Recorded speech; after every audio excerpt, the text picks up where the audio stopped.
Alhamdulillahilladzi amalana binikmati siha wal ikram wa hadana ila dinil Islam. Allahumma shalli wa sallim wa barik ala sayyidina Muhammadin wa ala alihi wa ashabihi wa man tabi'ahum bi ihsan ila yaumil wa ba'du. Yang saya muliakan takmir Masjid Raya Jembul Santri, Bapak Haji Firman beserta jajarannya. Yang saya muliakan hadirin hadirat jamaah sholat subuh rahimakumullah. Bersyukur kita pagi ini dalam keadaan sehat walafiat sehingga dapat melaksanakan salah satu tugas kita sebagai hamba Allah, yaitu sholat subuh secara berjamaah. Kita wajib bersyukur bahwasanya Allah memilih kita pagi ini dalam keadaan sehat walafiat, bukan semata-mata iman kita yang kuat, tapi inilah bimbingan Allah. Dan ternyata inilah sebegini yang terpilih dari sekian banyak penduduk Jembul Santri Muslim, mungkin bisa terbagi di 3 masjid, tapi alhamdulillah kita bisa berjumpa lagi. Sahabat-sahabatku, mudah-mudahan persahabatan ini tidak saja di dunia, bahkan tiang-tiang yang kita buat sandaran, karpet yang kita duduki, kelak semoga Allah jadikan saksi pada hari kiamat. Pada hari tidak ada lagi naungan kecuali naungan Allah Subhanahu wa taala. Sesuai firman-Nya, yauma idzin tuhaditsu akhbaraha bi anna rabbaka awwalaha. Pada hari di mana bumi memberikan kesaksian bagi kita semua, yang meringankan, yang menguntungkan. Karena memang Allah mewahyukan kepada bumi untuk menjadi saksi bahwasanya pada pagi ini punggungku diinjak, di atas punggungku mereka bersujud. Subhanallah. Salawat dan salam semoga tercurah kepada junjungan kita Nabi Muhammad Sallallahu Alaihi Wasallam. Ada 2 nikmat yang sering kita abaikan, kata Rasul, nikmatani maqbulun. 2 nikmat yang sering diabaikan min kasratin nas, dari kebanyakan manusia, yaitu as-siha wal faragh, sehat dan waktu luang. Alhamdulillah pagi ini kita sehat dan punya dua-duanya, sehat dan punya waktu. Karena begitu banyak yang pagi orang masih sibuk dengan urusan masing-masing. Bahkan ada juga yang tidak sibuk tapi dalam keadaan tidak sehat. Sekali lagi kita bersyukur pagi ini berkumpul di tempat yang paling mulia di muka bumi ini, adalah masjid, rumah Allah. Oleh karenanya ketika kita sampai di rumah Allah, jangan malu-malu, masuk aja ke saf yang paling depan supaya kedudukan kita pun lebih utama di hadapan Allah Subhanahu wa taala. Saudara-saudaraku, ada yang lebih istimewa sebagai nikmat itu, yaitu wahadana ila dinil Islam.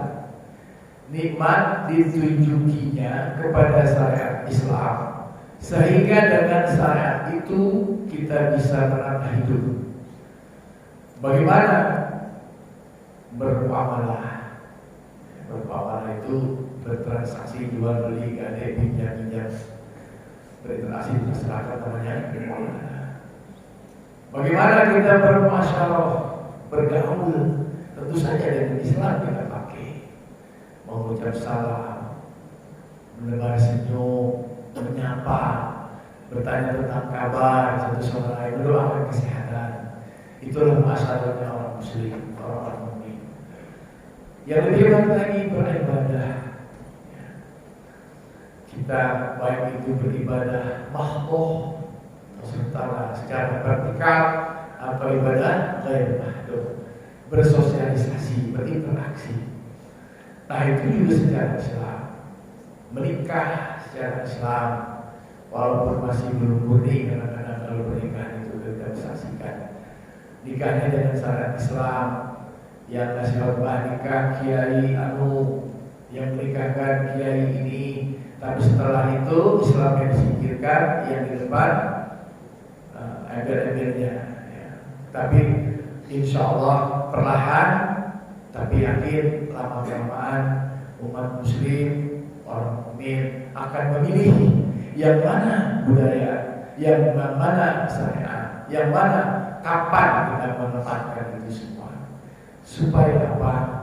Supaya hasanah di dunia, hasanah bil akhirah. Saudara-saudaraku, bahkan mati pun menikah secara Islam, berusaha secara Islam, bermuamalah secara Islam, bergaul, bahkan berasiasah. Asiasah itu politik, gitu ya. Jadi bukan cuma ekonomi, sosial, budaya, bahkan asiasah secara politik. Kita juga harus paham bagaimana Islam berpolitik. Tapi pagi ini kita tidak akan membahas itu. Ya, yang saya bahas adalah tadi ada satu doa yang sering kita panjatkan. Rabbana atina fid dunya hasanah wa bil akhirati hasanah wa qina adzabannar. Wahai Rabb kami, berilah kami kebaikan di dunia dan kebaikan di akhirat. Hindarkan kami, lindungi kami dari neraka. Saudara-saudaraku, begitu banyak orang yang menafsirkan ayat ini. Oh, itu kan nyaman sekali tuh kalau kita di dunia ini senang, bahagia, kaya, hidup mewah, mati masuk surga. Secara sederhana, setuju, memang seperti itu. Tapi hasanah di dunia yang mana yang bisa menyebabkan hasanah di akhirat? Banyak duit, banyak harta, belum tentu tanda hasanah di dunia. Bisa jadi kalau soal harta itu istidroj. Ya. Ada seorang sholatnya juga tidak tertib, jarang-jarang, kadang sholat, kadang enggak, puasa juga begitu. Tapi pikir aja, ya. Jangan-jangan ini bukan hasanah di dunia, tapi ini adalah istidroj. Allah sedang memberikan penangguhan. Sampai kapan sih kamu butuhnya apa ini dunia? Kok sebegitunya? Gitu. Allah kasih penjelasan itu. Kemudian, jadi yang seperti apa? Bagaimana cara menjalani kehidupan yang baik menurut Islam? Dan insya Allah selama beberapa puluh menit ke depan kita akan bahas. Tentu saja hasanah di dunia itu ibadahnya hasanah. Tidak akan menjadi hasanah bil akhir kalau ibadahnya tidak hasanah. Tidak akan menjadi hasanah bil akhirah kalau amalahnya tidak hasanah. Tadi dibahas ya amalan. Tidak akan menjadi hasanah bil akhirah kalau muasarahnya juga tidak hasanah. Bagaimana bisa hasanah bil akhirah kalau matinya tidak hasanah? Itu sudah khatimah. Nah, itulah insyaallah selama beberapa puluh menit ke depan kita akan coba membahas bersama-sama. Apa kiatnya? Ya pasti yaitu kehidupan yang berdasarkan tatanan Quran dan Sunnah Rasulullah SAW. Mau gak mau itu. Ya.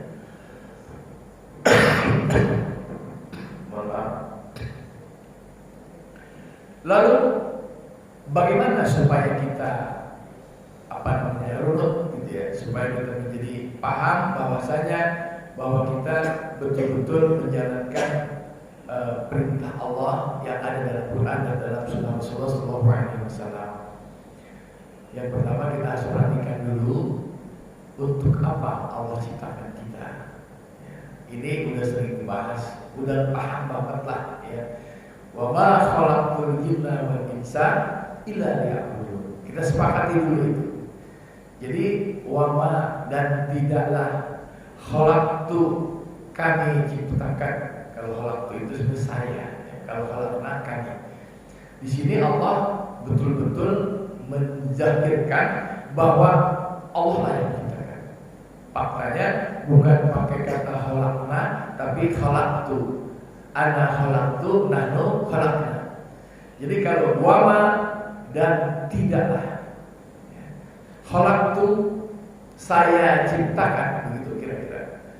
Al-jinna, objeknya yang ciptakan jin. Kalau kata santri, jin itu menjadi maf'ul ya. Wal insa illa liya'budun. Tidak diciptakan jin dan manusia melainkan untuk beribadah. Ibadah secara harfiah bisa diartikan sebuah pengabdian, baik pengabdian secara horizontal maupun secara vertikal. Yang secara vertikal disebut hablum minallah, yang secara horizontal disebut dengan hablum minannas. Ini yang harus bagus kita. Hablum minannas tadi itu kaitannya ya, muamalah, muasyarah dan asyasah. Bermuamalah, dagang, jual beli, gadai, pinjam, jaminan dan sebagainya. Dan muasyarah, bergaul, itulah yang harus kita berbagi. Itu semua harus berdasarkan tatanan Quran dan Sunnah Rasulullah SAW supaya kita menjadi seorang Muslim yang sejati, yang betul, gitu ya. Muslim yang bersih, yang patuh, yang qanit. Apapun yang kita lakukan harus mengacu ke sana. Khalaqtul jinna wal insa illa liya'budun. Atau dalam ayat lain, wa ma umiru, dan tidaklah kalian aku perintahkan illa liya'budullaha mukhlishina lahu-din, kecuali untuk menyembah Allah, berbakti kepada Allah, beribadah kepada Allah mukhlishina lahu-din. Secara mukhlis itu bersih. Kalau secara harfiahnya mukhlis itu asal kata dari khalis. Khalis itu perasaan susu yang belum dicampur apa-apa, khalis, bersih. Jadi mukhlis, iman kita, Islam kita, mukhlisin lahu-din, yaitu bersih untuk agama Allah Subhanahu wa taala.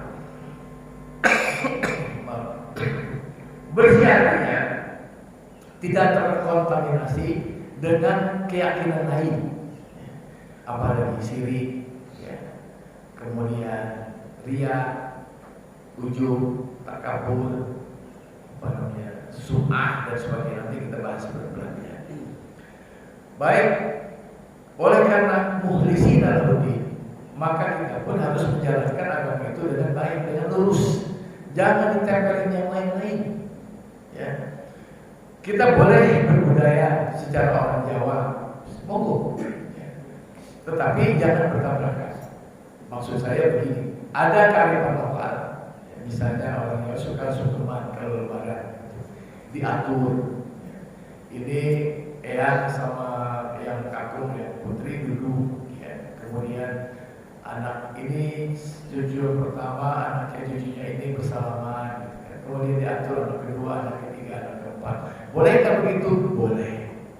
Karena itu justru malah menyempurnakan syariat. Jadi tradisinya menyempurnakan syariat.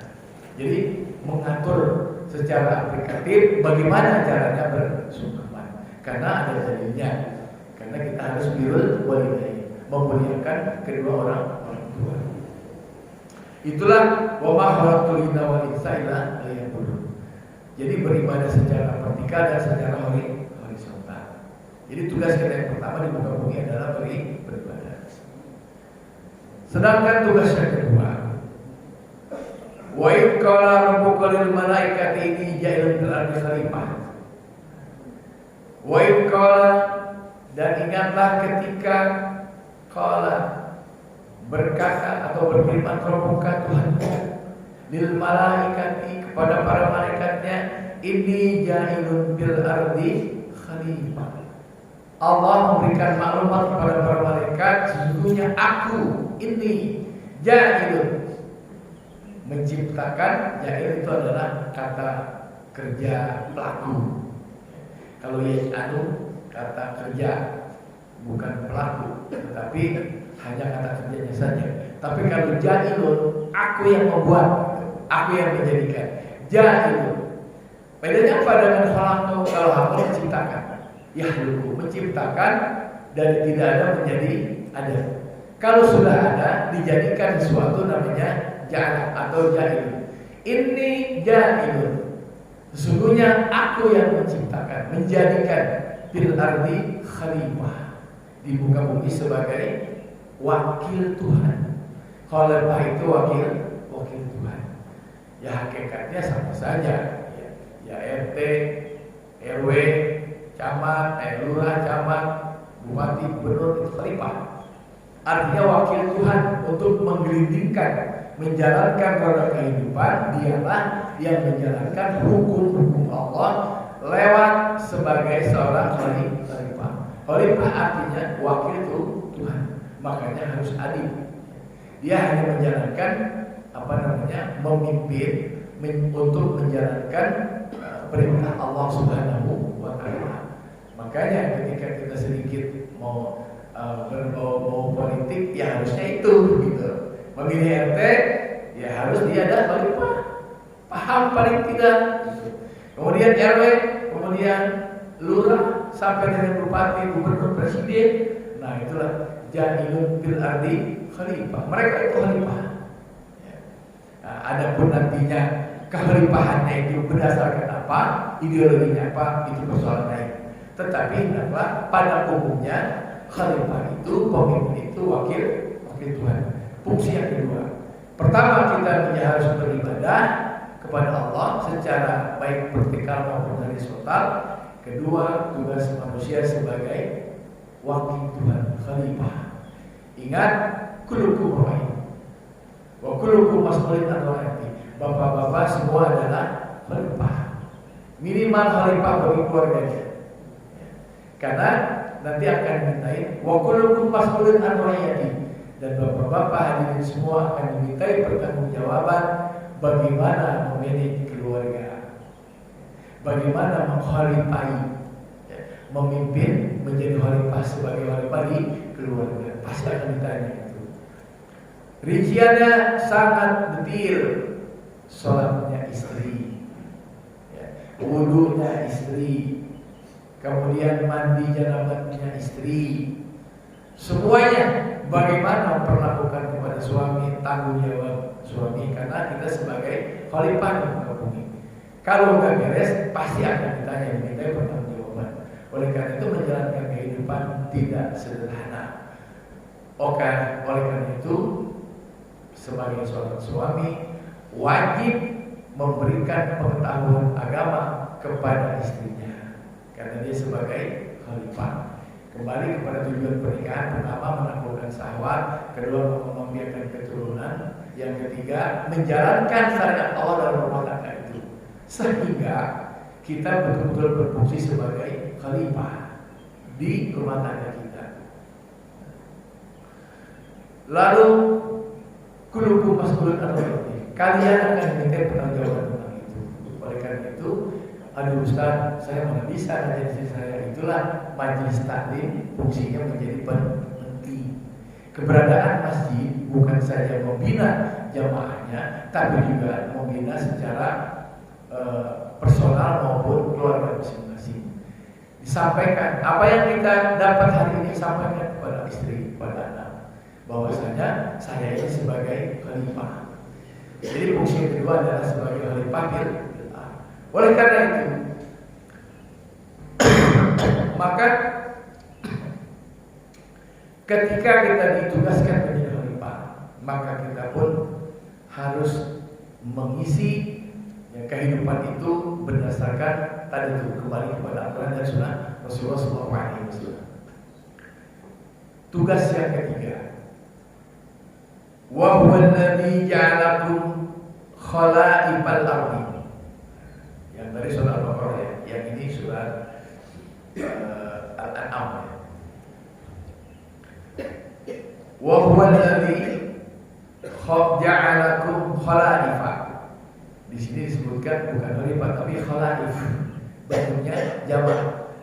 Wa huwa, dan dia Allah yang alladzi ja'alakum, menciptakan atau menjadikan kalian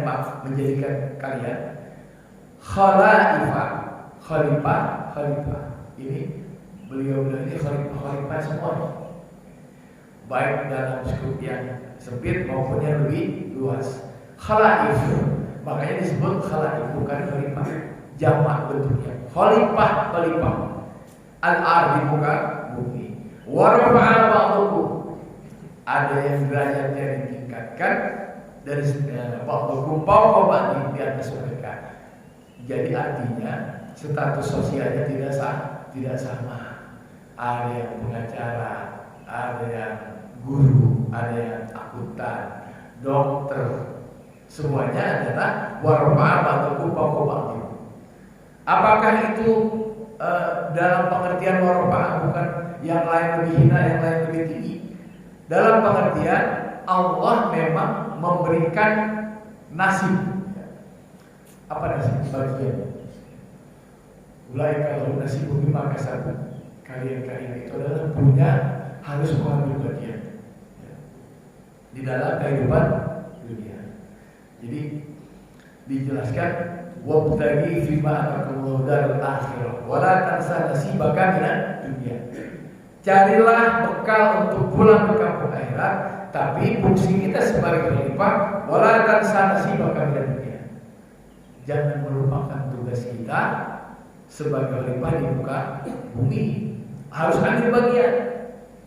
Nasibaka, bagian kita itu adalah sebagai apa gitu. Artinya ikut memakmurkan bumi, mensejahterakan penghuninya, baik secara personal maupun secara kolektif. Maka nasibaka, kita mau ambil bagian. Apa bagian kita? Yang jadi akuntan, yang jadi tentara, yang jadi polisi, yang menjadi ahli bangunan, dokter dan sebagainya. Itulah nasib. Harus mengambil bagian itu. Oleh karenanya semua itu harus ada tatanannya. Nah, jadi tugas yang kedua adalah wa huwa alladzi ja'alakum khalaifal ardi wa rafa'a ba'dakum fawqa ba'din darajat. Harus berperan serta memakmurkan bumi, mensejahterakan penghuninya.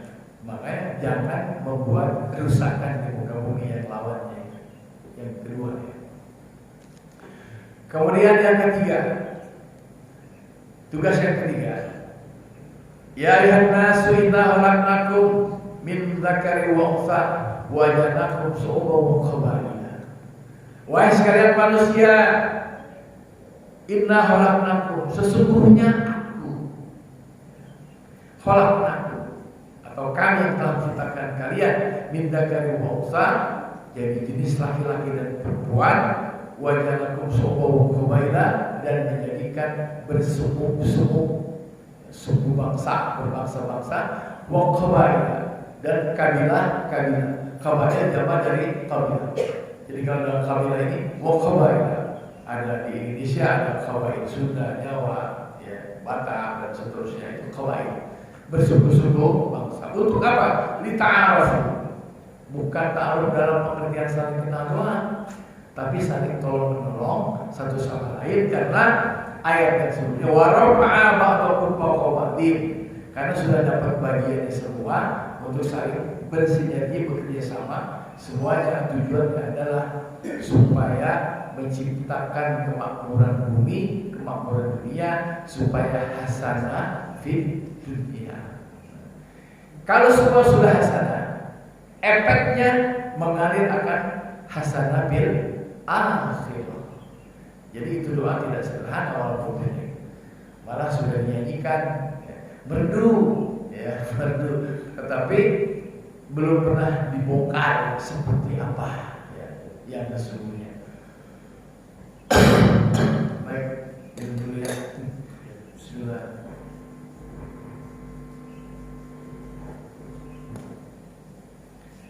Kemudian bagaimana cara menjalani kehidupan yang baik tadi? Masih ada hasanah di dunia. Bagian yang kedua, setelah kita tahu benar tugas kita ada 3, ada semua lagi. 1, beribadah kepada Allah, beribadah kepada sesama, boleh dibahas tadi. Isinya adalah, kemudian yang kedua, menjadi khalifah fil ardh. Yang ketiga adalah tolong menolong dita'aruf. Kemudian bagaimana cara menjalani kehidupan yang baik. Nah, ternyata ini berawal dari qalbun salim, hati yang bersih. Bersih dari mana? Bersih dari akidahnya bersih, akhlaknya bersih. Ya. Apa yang bersih? Orang yang hatinya bersih pasti tidak marah, tidak berapa marah. Kemudian tidak tegang, jarang kesel, tidak dengki, tidak ria, ujub, takabur. Wah, semuanya itu. Insya Allah kalau berangkat dari qalbun yang salim, hati yang bersih, itu semua bisa terusin. Apa sih kalau dengki udah tahu, dengki itu sama juga hasud. Min syarri hasidin idza hasad, itu dengki. Mengharapkan anugerah Allah hilang dari seseorang. Contohnya gini, kalau teman baru ganti mobil baru, dongkol ya, minimal dongkol, itu namanya dengki. Apalagi sampai ngeganggu, bannya lo coret pakai kata gitu kan, nah itu udah lain, lebih dengki lagi gitu. Terus kalau mudah marah, apa sih sebabnya mudah marah? Insya Allah nanti kita akan bahas secara runut ya. Marah, tegang. Orang yang qalbunnya tidak salim, hatinya tidak, mudah tegang, panik, tabungan menipis, panik, ya kan? Rating rupiah jatuh melemah, panik, ya. Karena ekspor saya hancur. Kalau ekspor sih malah untung ya kalau rupiah lemah. Pengen tahu ya. Maka tegang, ya. Kemudian anak sakit sedikit, tegang. BPJS nunggak, tegang. Padahal nggak BPJS juga apa-apa kalau nggak sakit. Ya. Makanya mintanya jangan sakit. BPJS nggak kebayang apa-apa saja nggak sakit. Berdoa saja, ya kan? Di samping kita berdoa supaya dapat rezeki melunasi BPJS, selama kita belum melunasi, berdoa ya Allah nas'aluka keselamatan fiddin, wa'afiatan fil jasad, wa ziyadatan fil ilmi, wa barakatan fil rizq. Jadi nggak ada yang tegang. Kemudian nggak juga kesel, dengki apa lagi? Ria apa ria? Ria pengen lihat. Kalau ibadah pengen dilihat. Ini mah tanda-tanda orang munafik. Orang munafik itu kalau masuk masjid Pak, dia akan bergila kalau dia lihat dia. Makanya kita juga jangan punya sifat seperti itu. Udah lama nggak ke masjid, nggak enak sama teman-teman lah, nggak enak sama teman-teman. Berjamaah itu wajib. Jangan karena teman-teman gitu, ntar dibully teman-teman kita jalan ke masjid. Kemudian ujub itu bangga dengan diri, kagum dengan diri sendiri, yang kemudian berakhir dengan takabur, merasa besar. Kalau qalbunnya salim, insya Allah selamat dari rasa yang tadi itu kita sebutkan. Kemudian kalau sudah terus itu timbul emosi positif. Kalau qalbunnya salim itu Pak, orangnya hatinya baik, sholatnya tekun, ya, sholatnya banyak tekun, zikirnya sering, terpancar dari wajahnya. Boleh hitam, tapi hitamnya cakep, hitamnya manis. Karena ada aura positif, ada inner beauty-nya keluar gitu. Orang yang hatinya baik, qalbun salim. Kemudian cinta dan kasih sayang, semua senyum, sapa, kalau ketemu itu enggak buruk sangka, itu enggak apa namanya ya, muka ditekuk, apa yang enak-enak ya. Damai, semuanya itu berasal dari qalbun salim. Kita lanjutkan supaya selesai ya.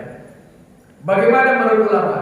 Kata Imam Ghazali, selesai mengutip Imam Al-Ghazali karena beliau itu ahli tazkiyatun nafs, ahli pensucian jiwa. Kalau Bapak boleh baca kitab-kitabnya itu luar biasa dari Imam Ghazali ya.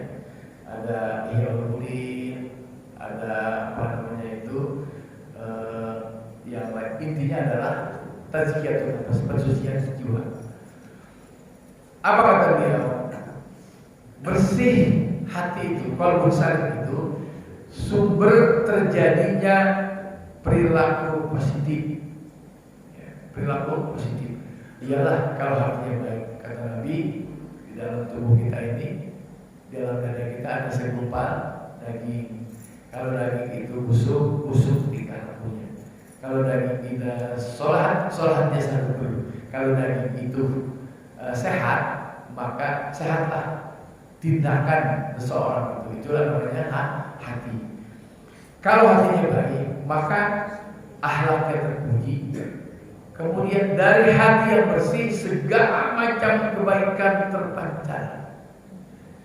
Inner bitunya keluar, orang mukanya cerah, bagus gitu ya. Kata Imam Ghazali, inilah hati yang menerima dan memantulkan cahaya ilahi, baik ilmunya maupun taufiknya. Jadi pengetahuannya diberikan kepada yang lain tanpa harus hitung-hitungan untuk merugi, tanpa harus kalkulasi dan sebagainya. Itulah kemudian bimbingan Allah, taufiknya juga langsung dari Allah Subhanahu wa Ta'ala.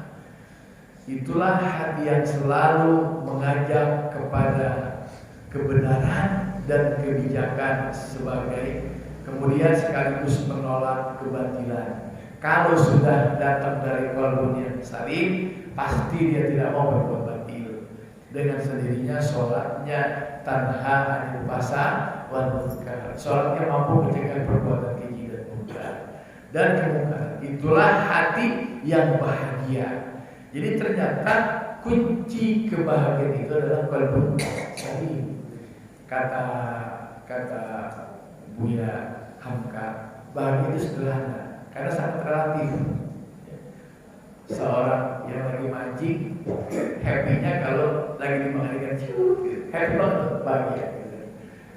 Kemudian ada orang yang jual pada pedagang, ketika jualnya laris itu happy. Jadi kebahagiaannya sangat relatif. Oleh karena itu kuncinya adalah qalbun salim, hati yang selamat, yang bersih. Kemudian oleh karena itu ada kiat-kiatnya nih supaya cepat ya. Tadi jam 5.40 ya. Yang pertama adalah supaya kalau misalnya mencari rezeki halal, ini kunci. Karena rezeki yang kita makan, tubuh menjadi darah, menjadi tulang, menjadi daging, menjadi emosi, menjadi otak. Kemudian bisa mencerminkan sikap dan tindakan kita. Orang yang dapat uangnya gampang pasti boros. Kalau borosnya itu bersedekah tidak apa-apa. Kalau didapatkan dari yang tidak halal, proses mendapatkan yang tidak halal, biasanya dia boros. Dia boros. Karena memang akan menghantar kepada berkahnya kurang. Mencari halal akan menjadi berkah. Apa sih berkah? Berkah itu ziyadatul khair, bertambah-tambah kebaikan. Dipakai ke sekolah anak, sekolahnya benar. Ya kan? Kemudian kuliahnya benar, sampai hantam, sampai punya sarjana. Berbeda kalau tidak berkah. Anak SD dikasih gadget, akhirnya sukanya itu. Baru SMP dibeliin motor, dibeliin mobil mewah, akhirnya nggak benar. Itu hanya contoh saja. Kalau di mobil boleh saja, tapi yang penting adalah kalau sumbernya rezeki halal, insya Allah ziyadatul khair, bertambah-tambah kebaikan. Semuanya bertemu dengan kebaikan. Jadi masalah yang berikut awal bisa dilihat. Tidak akan tumbuh menjadi tumbuh tangkai. Setiap tangkai berbuah 100, 700 kebaikan. Kemudian yang kedua adalah qanaah. Apa qanaah?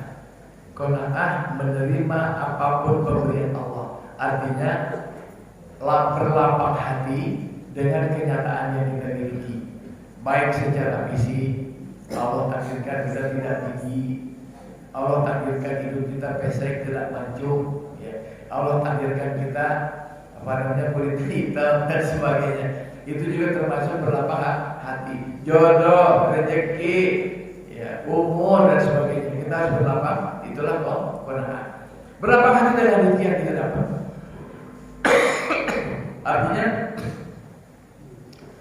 nggak kemerunsuk. Orang dia bilang kemerunsuk itu apa ya? Apa namanya itu? Sunatnya ngerong ya. Ngerong itu rakus, ya. Tidak rakus, nerima. Kemudian singkat cerita ikhlas. Ini ikhlas Pak. Ada satu cerita ikhlas. Ada seorang yang dijamin Allah masuk surga. Yang tahu itu Nabi. Nabi sampai menyelidiki 3 hari dia menganalisis keluarga ini. Kok heran orang ini kalau sampai bisa mendapat tiket masuk surga. Apa sih awalnya? Ternyata bukan ahli sholat banget. Ternyata bukan ahli puasa banget. Dia setiap menjelang tidurnya, dia mengikhlaskan orang yang menyakiti dia. Si Anu berbuat menyakiti, diikhlaskan, diridhokan. Setiap menjelang tidur disebut semua. Disebut bahwa dia adalah sudah diampuni karena kelapangan hatinya, keridhoannya itu. Ternyata buahnya adalah dia masuk surga. Dijamin oleh Allah dia masuk surga. Siapa yang tahu kata Rasul? Makanya Rasul sampai datang ke rumahnya menganalisa, mengobservasi ini benar kayak apa sih ibadahnya seperti itu. Nah, itulah hasil ridho. Karena memang ridho itu bisa orang masuk surga tanpa hisab. Wal kadzimin koi termasuk ridho. Orang amarah, wal anas memaafkan manusia juga termasuk ridho. Wallahi bermuslim, Allah suka orang yang ridho. Sehingga ketika terjadi hari kiamat, bebas dari hisab, bebas dari mizan, bebas dari sirat, dilengkapi dengan sayap-sayap, terbang ke surga, sehingga penghuni surga bingung. Kenapa ini kok bisa langsung lintas begini? Apa amalan kamu? Pertama, saya umat Muhammad Sallallahu Alaihi Wasallam. Yang kedua, saya ridho dengan ketetapan Allah, hatta yang tidak enak sekalipun. Jadi pahala ridho itu luar biasa. Berikutnya adalah takwa. Tinggal 10 menit lagi. Takwa. Takwa ini bisa menyebabkan kita selamat hasanah di dunia dan akan berbuah Allah mencarikan jalan keluar. Wa may yattaqillaha yaj'al lahu makhraja wa yarzuqhu min haitsu la yahtasib. Barang siapa yang bertakwa, Allah akan mencarikan jalan keluar, makhraja, tempat keluar permasalahannya. Serumit apapun, Allah akan carikan jalan keluar. Kita lagi susah duit, takwa. Lagi menghadapi masalah, takwa. Menghadapi urusan yang berat, takwa. Sebab kita yakin, wa may yattaqillaha yaj'al lahu makhraja wa yarzuqhu min haitsu la yahtasib. Yang berikutnya sabar. Sabar berlapang hati terhadap ketika kita menjalankan ketaatan juga sabar.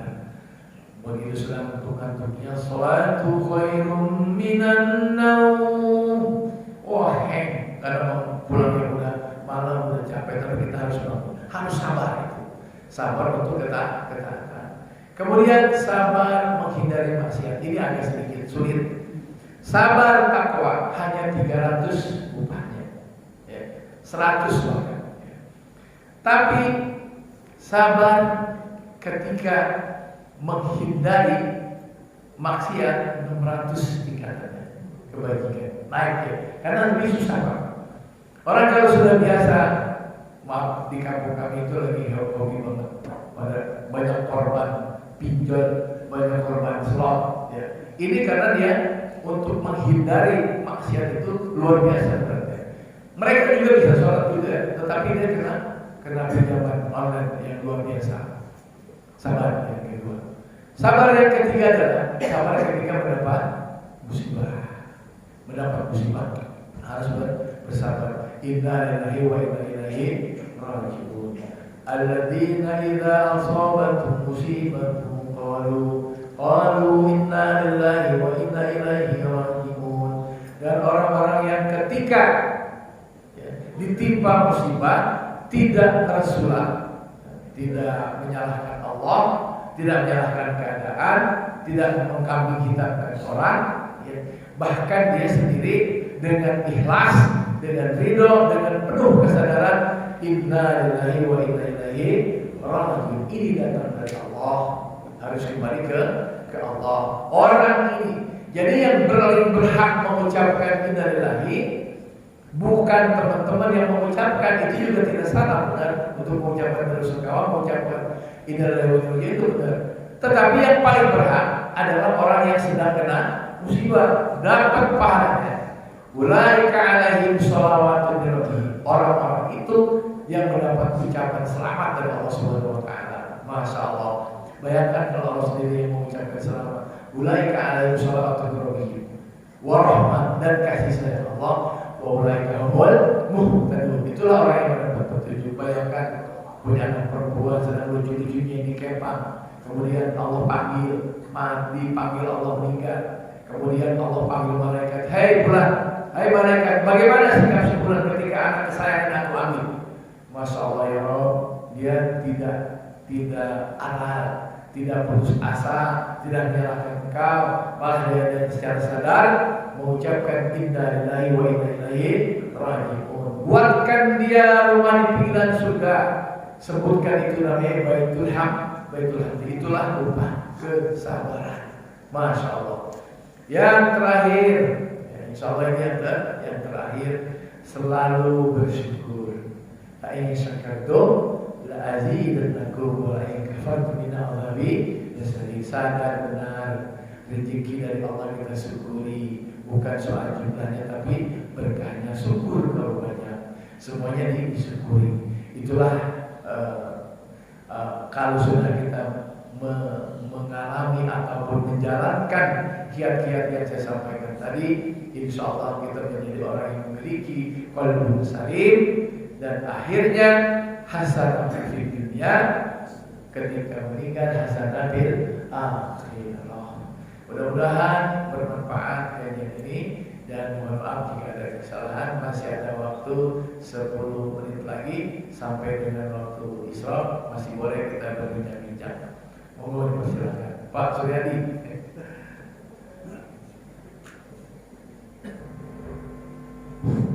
Assalamualaikum warahmatullahi wabarakatuh. Waalaikumsalam warahmatullahi wabarakatuh. Dan tentang perjalanan manusia, mulai manusia dilahirkan, saya mendengar manusia itu dilahirkan tidak berdosa, dan ada perjanjian dengan Allah bahwa manusia itu berjanji akan berbuat kepada Allah. Itu saya dengar Ustaz. Terus manusia lain ada yang dari Yahudi, ada dari Nasrani, dari Islam, bukan Islam. Terus setelah perjalanan manusia itu ada yang berbuat baik, ada yang tidak berbuat baik. Lalu dia jadi ibadah, dia menjadi kafir.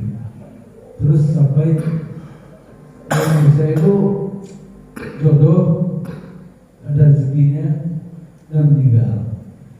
Dalam perjalanan hidup manusia itu, apakah ada ketetapan dari Allah, atau data itu dari Allah Mahfuz, atau kita sendiri yang berubah? Yang kedua, profesi apa yang paling bagus hidup dunia ini Ustaz? Apakah menjadi Ustaz, apakah menjadi pengacara, atau menjadi apa? Itu Ustaz. Terima kasih. Assalamualaikum warahmatullahi wabarakatuh. Yang pertama dari apa tadi? Jadi agak rimang. Dari pertama tadi satu. Yang pertama yang ditanyakan mengenai perjalanan ketika manusia ini lahir di dunia, ya kan? Kan sudah ada perjanjian sama Allah. Perjanjian sama Allah, bahasanya ketika nanti dia dilahirkan ke dunia, dia ada apa? Akan taat sama Allah gitu, ketika bisa perjanjian itu. Jadi yang pertama, yang kedua tadi. Satu tadi Pak. Manusia itu dilahirkan, jelas ada yang dari Yahudi. Contoh Yahudi sekarang ini, ada yang lahirkan dari Nasrani, ada yang lahirkan bumi dari Islam. Semua dari manusia. Manusia itu tiba-tiba ada yang dulunya ibadahnya baik, tiba-tiba jadi kafir. Terus ada kata Ustaz juga bilang rezeki kita itu udah tentu dari Allah. jodoh kita pun ditentukan oleh Allah, meninggal pun ditentukan oleh Allah.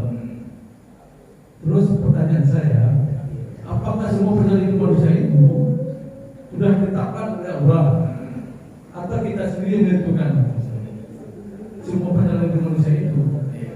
Apakah ditetapkan oleh Mahfud yang atas langit, atau kita sendiri yang merubahnya? Ustaz? Yang kedua pertanyaan saya tadi, profesi kita tadi juga. Apa profesi kita tadi? Baik, yang pertama dulu. Bapak bisa baca hadis nomor 4, hadis Nabawi tentang ketetapan manusia. Nah, sebelum itu, alastu birabbika, apakah kamu ini mau taat sama aku? Perjanjian itu kan. Kemudian sang makhluk itu manusia itu qalu bala sahibna. Iya, saya mengaku ada Tuhan saya. Begitu lahir ternyata lupa dengan janji itu. Pertama itu kan. Nah, di dalam hadis Arba'in nomor 40 yang keempat itu dijelaskan bahwa proses dari manusia 40 hari sebagai air mani, 40 hari sebagai nutfah, kemudian alaqah, kemudian mudghah, kemudian Allah menetapkan dengan keempat kepastian matinya, umurnya, rezeki, sayyidul awsakiyul, bahagia dan derita. Ada yang dari kecil taat, orang pesantren, ibadahnya kejam, gitu kan? Tapi kemudian kafir, gitu kan? Ujungnya sehingga amalannya dengan surga dekat banget. Ila dirahmat kecuali satu dia kafir. Kemudian ada lagi yang dari awalnya rampok, zina, maksiat, ujungnya sudah baik menjadi husnul khatimah gitu. Pertanyaannya, ada dijelaskan kalau dia berbuat, kalau emangnya Allah menetapkan masuk neraka itu neraka. Kalau Allah menetapkan masuk surga, masuk surga. Nggak adil dong kalau begitu. Kenapa aku ciptakan sebagai ahli neraka? Ya Allah bisa untuk Allah itu. Bisa mau itu di akhirat nanti. Artinya apa? Manusia terlahir menjadi makhluk yang berkemungkinan. Nantinya kita akan menjawab kepada yang menjawabnya atau dia. Nah, kalau menurut Ahlussunnah wal Jamaah bahwa kehidupan manusia itu ada kasab dan ikhtiyari. Kasab usaha, ikhtiar memilih nasib. Ketika kita lahir, dijelaskan lagi dalam hadis yang terkuat. Jadi, tidaklah anak Adam dilahirkan kecuali dalam keadaan suci, kecuali bapaknya yang menjadikan dia Nasrani, Yahudi, dan Majusi. Karena kita rangkum dari ketiga kenyataan seperti itu, saya menyimpulkan dari hadis yang tadi bahwa manusia itu makhluk yang berkemungkinan. Ulaika lahum nasibum mimma kasabu. Buat dia itu nasibnya tergantung apa yang mereka lakukan. Kalau mereka masuk surga, dia taatlah kepada Allah. Kalau udah takut surga itu nggak ingat itu udah tingkatan berikut, karena itu mah istilahnya nanti kita membahas soal tarikat ya, karena itu banyak paham seperti itu. Tapi yang paling mudah ditangkap menurut hadis tadi bahwa dalam Al-Quran di ayat Al-Baqarah ayat 200 kalau tidak salah, ulaika lahum nasibum mimma kasabu, atau laha makasabat wa laha maktasabat. Mau ke surga juga harus ada usaha, kecuali kalau masuk neraka, dia masuk neraka kita. Nah, oleh karena itu manusia dari hadis tadi makhluk yang kemungkinan bisa masuk surga, kemudian masuk neraka, tergantung usahanya. Ulai kalian nasibum mimma kasabu. Itu yang pertama. Kemudian kok dia jadi mengingkari cukup banyak informasi dari mulai Adam sampai Rasul. Kalau keterangan tentang Islam inilah Islam yang baik yang harus kita yang tadi kita jelaskan. Jadi intinya adalah kenapa orang kok jadi enggak apa namanya ya, jadi enggak adil Allah. Kok orang ditakdirkan jadi masuk neraka? Enggak. Allah sangat sayang. Ya alladzina amanu ittaqullaha haqqa tuqatih. Wahai orang yang beriman, bertakwa kalian setakwa setiap hari Jumat. Allah kasih tahu.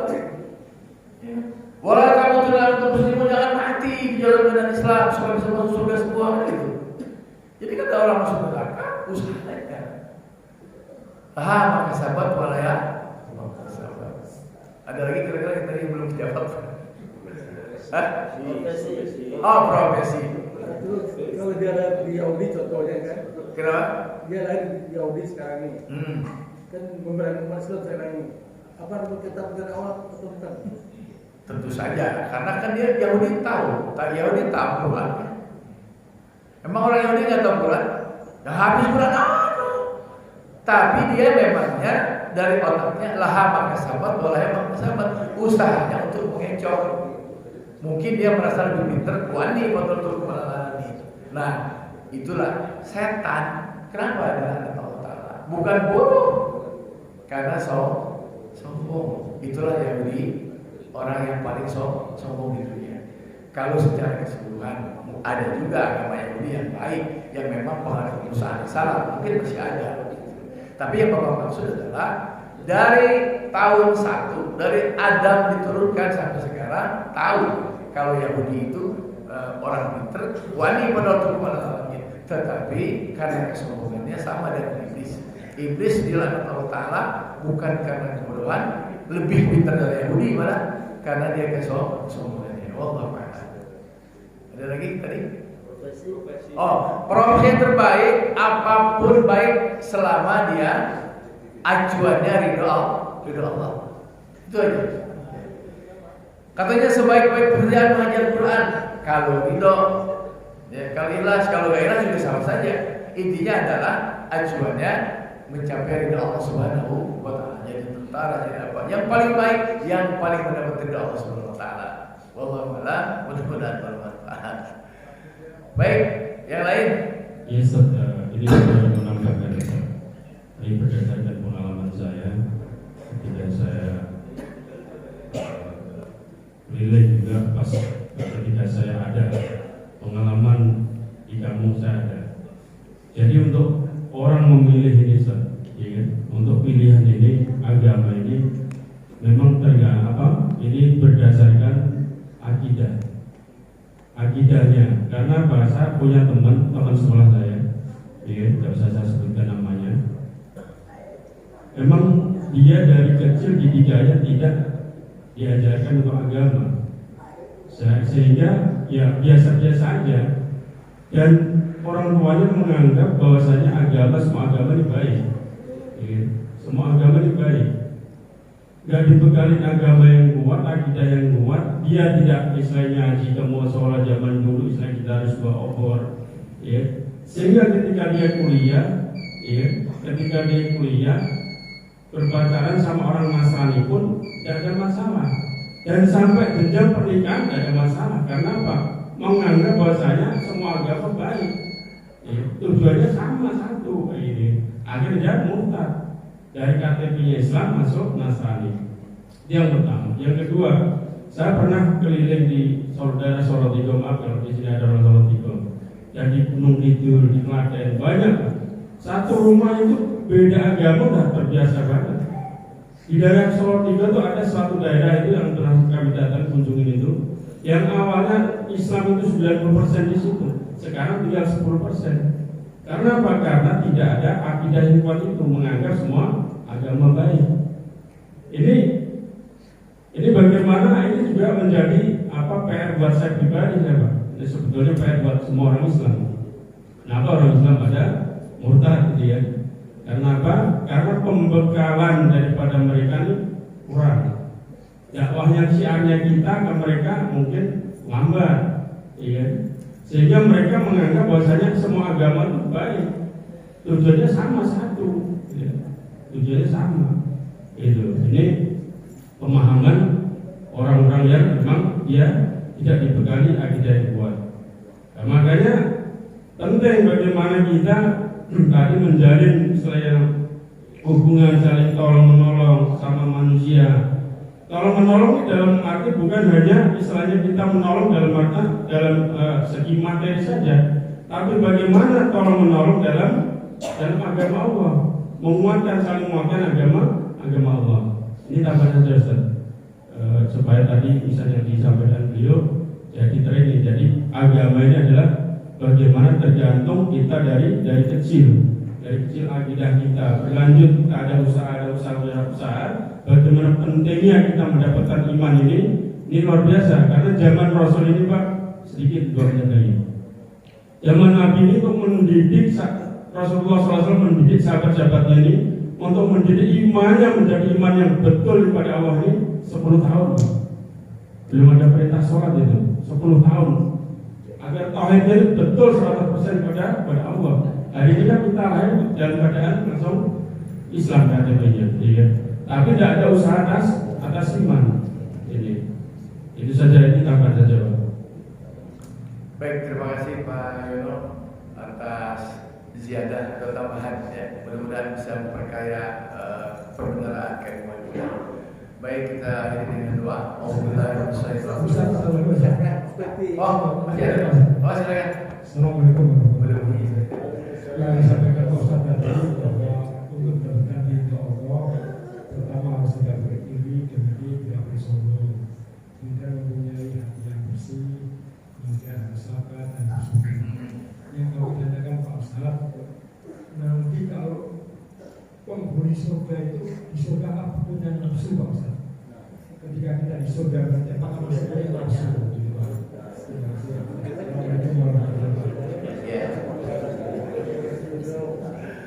Ya, di surga pasti ada nafsu. Memang Allah ditempatkan untuk menyalurkan nafsu di surga, bukan di dunia. Jadi Bapak mengambil istri yang baik, cuek, yang sampai berpuluh-puluh diberikan kekuatan, makan, Bapak bisa makan pisang, begitu nengok udah kayak gunung, saking enak itu nafsu makan, sampai bisa makan lagi. Ininya sampahnya di belakang itu keluarin, dimakan lagi, sampai kata bau yang lain, Pak, nggak pengen nyoba yang lain, emang kenapa? Lihat di belakang, dia lihat kayak itu sampahnya udah ulur pakai gunung. Jadi maksudnya ini intermezzo saja. Jadi artinya memang tempatnya untuk